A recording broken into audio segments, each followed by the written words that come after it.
আজকে যে পরিস্থিতি হয়েছে ক্যাম্পাসে, অ্যাটলিস্ট আপনারা যদি কেউ দেখতেন, বিশ্বাস করেন আপনারা সারা জীবনের জন্য এই ছাত্রলীগ জিনিসটাকে যে কি পরিমাণ ঘৃণা করতেন বা ভয় পাইতেন আপনারা জানেন না।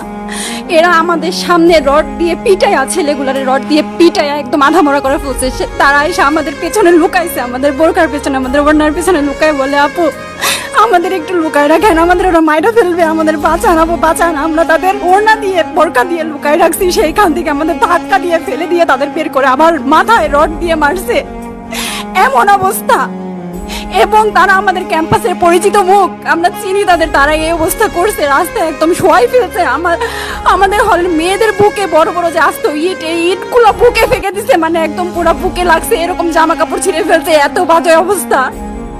অথচ আমার ব্যাচমেট, আমরা যাদের সাথে ক্লাস করি, একসাথে বসি, আমি তাদের একটা কথা বলতে দেখি না এগুলো নিয়ে, একটা কথা না। এবং তাদের নিউজ ফিডে গেলে দেখবেন তারা এখন এগুলাই সাপোর্ট করে যাইতেছে, কিচ্ছু বলার নাই। আমি কেমনে যাই এই মানুষগুলোর সাথে, এত বছর ক্লাস করছি, বা আমি আরো 6টা মাস কিভাবে ক্লাস করবো আমি জানি না, আমি সত্যিই জানি না।